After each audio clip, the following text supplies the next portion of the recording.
he did not kill Halawagu. But they refused to accept this, saying it was not likely a 16-year-old girl, Dawn, was the killer, and threatened that if I didn't cooperate, I would be put in prison for life.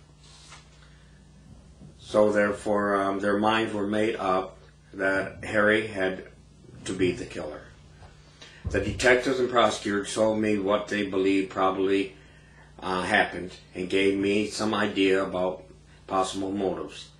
They forced me to lie and commit perjury for them. I had to cooperate in this way or face life imprisonment as an habitual criminal offender.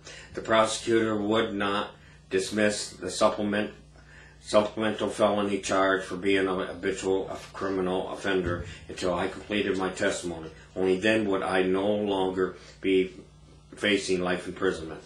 Now, how I came about that, when I was on the elevator with the detectives and they handed me my charges, on the charges was supplemental 4, which means that I would that carried life imprisonment. And with my record, I probably would end up doing 30, 35 years before they would even consider my parole. So therefore, I asked them, I said, what is this? And they said, well, we don't trust you. So we're put that on there. I said, that was not part of the deal. They said it made no difference. They didn't trust me, so therefore they put that on there to make sure that I cooperated with them.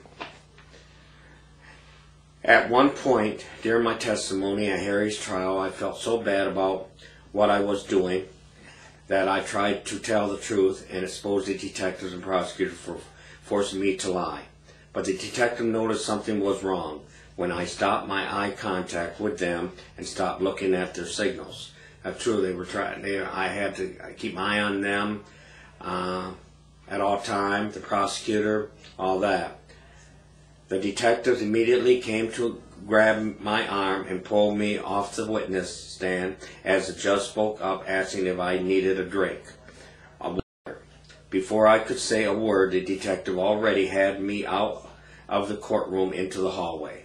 That's true. They had me in the hallway, pushed up against the wall. You know, exactly what happened.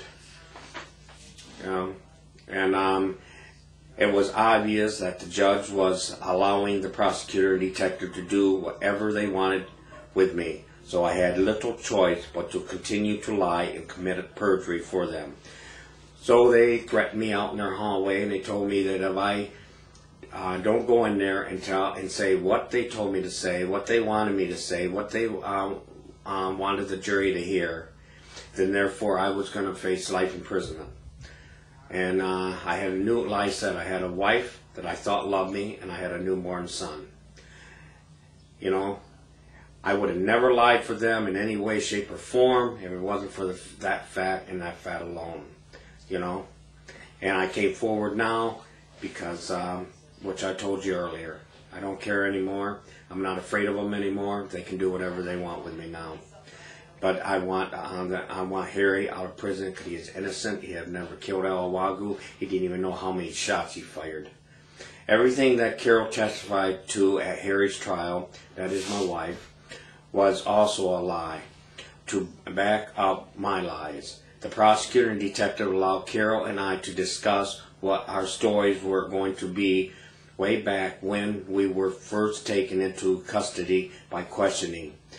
Carol knew nothing but what I told her to back up what I was saying.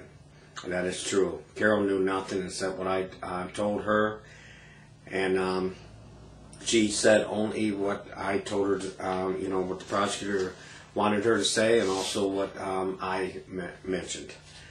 So why they used her against, you know, against him, I have no idea. I know Harry didn't kill Al. Harry didn't even know how many times Al had been shot. That's true. He emptied the shells out on the table. Seen that with myself when I came over there, and he was counting the shells. He didn't even know how many shots were fired. You know, he was on his way when the shots were fired. He was on his way upstairs with a shotgun, and Evelyn seen that with her own eyes. But the judge refused to let the jury to go to see that she could see coming.